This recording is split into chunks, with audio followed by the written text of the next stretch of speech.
Wellington Barros.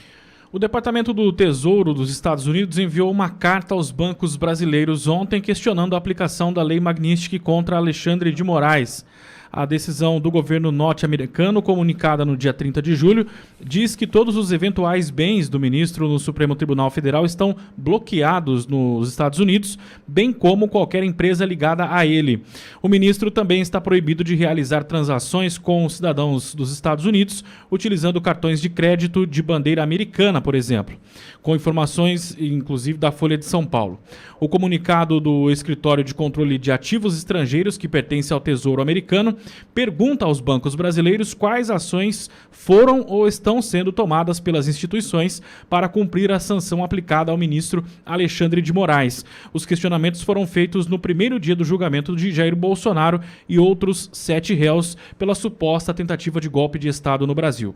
A notificação do governo dos Estados Unidos seria o primeiro passo para averiguar o cumprimento da lei pelas instituições brasileiras. Em seguida, o Departamento do Tesouro poderia, se julgar que houve descumprimento por parte dos bancos brasileiros, aplicar sanções secundárias, inclusive multas. Além disso, os Estados Unidos podem punir executivos de instituições como pessoas físicas, a depender da análise sobre eventual descumprimento. Os bancos no Brasil estão sujeitos a cumprir as sanções pelo fato de terem representações nos Estados Unidos. Bom, a gente volta a Brasília com o Eduardo Bogo. Bogo, você falava sobre cadeia de custódia, entretanto o Wellington traz esse tema e eu queria te ouvir. Nos bastidores aí desse julgamento, se fala em Magnitsky, se fala sobre outros sancionados, né? Por exemplo, ontem nós sabemos do avanço do julgamento por aí, numa fala de Paulo Gonet, que flerta com o absurdo, né? Aí Paulo Gonet mesmo aparece nas denúncias de Tagliaferro. Falam de Magnitsky para estes, ou em especial para Paulo Gonet. Como esse assunto está sendo tratado aí no bastidor, Bogo?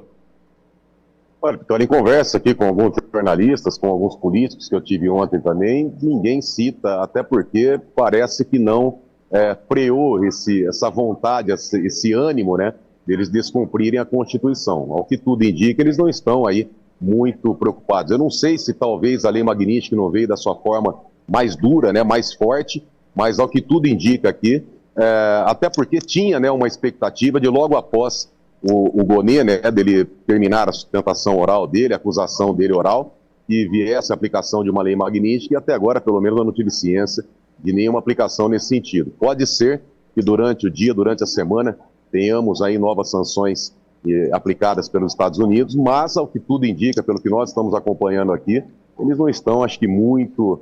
pelo menos transparecendo muita preocupação em relação a essa situação, Vitória. Muito bem, Bogo, e você falava sobre a cadeia de custódia que não foi preservada, e aí tivemos uma interrupção do teu sinal, Bogo.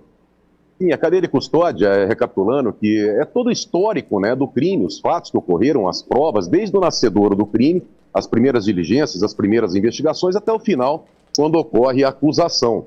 E a defesa, Vitória, o advogado de defesa, ele tem que ter acesso a todo esse material que foi coletado pela polícia e que faz parte da denúncia, porque uma quebra na cadeia de custódia, uma nulidade, uma prova falsa, por exemplo, uma busca e apreensão, uma interceptação feita fora daquilo que a legislação permite, ela acaba anulando todo o processo judicial.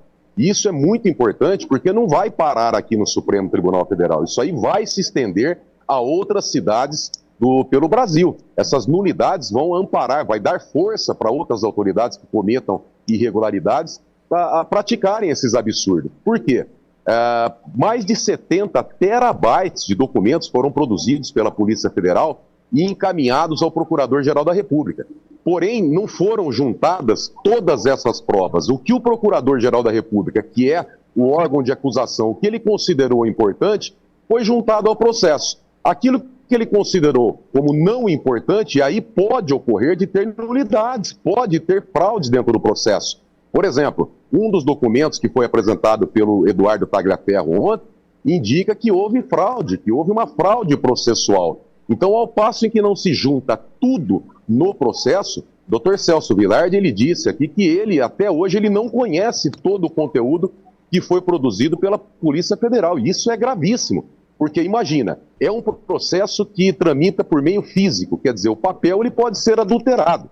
Já o meio digital, acaba sendo mais difícil e dá mais segurança, né, na aplicação da justiça. Então, nós temos um processo que tramita por meio físico, nós temos um juiz que é evidentemente parcial, porque ele se julga como vítima desses fatos ocorridos, e agora a defesa não tem acesso a todas as provas produzidas no processo. Então, o Alexandre de Moraes, ele entende que somente aquilo que o órgão de acusação entendeu lá como importante, que deveria ser juntado ao processo, e a defesa não tem acesso a todas as provas que foram ali carreadas, que foram produzidas durante toda essa cadeia de custódia, essa investigação.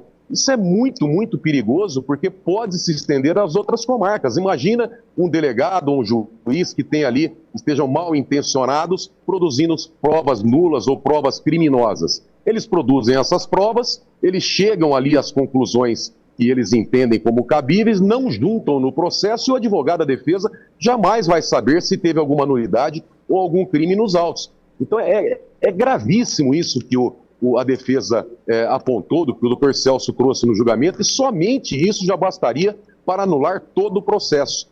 Mas o processo é político, Vitório. O processo é a busca para tirar o Bolsonaro da eleição. Tá? E estão rasgando a Constituição, rasgando o Código Penal, o Código de Processo Penal, e quando chega para grande parte da imprensa, né, para a imprensa do consórcio, eles dizem, mas isso aí tudo bem, isso aí aconteceu, mas e o Bolsonaro? Quer dizer, eles acabam tirando o foco disso, quando na verdade o sistema processual penal brasileiro acabou, faliu, tá? E não vai terminar só aqui. A censura não é só até segunda-feira. A quebra da cadeia de custódia, o fato deles rasgarem a Constituição, o Código Penal, o Código de Processo Penal, não vai terminar só aqui. E o que mais me impressiona, tem brasileiro ainda, que não gosta do Bolsonaro, mas não é questão de gostar do Bolsonaro ou não. Isso aí já foi ultrapassado há muito tempo. É se respeitam a Constituição ou não. E o que menos está sendo respeitado nesse momento aqui no Supremo Tribunal Federal é a Constituição Federal. Vitória, é triste.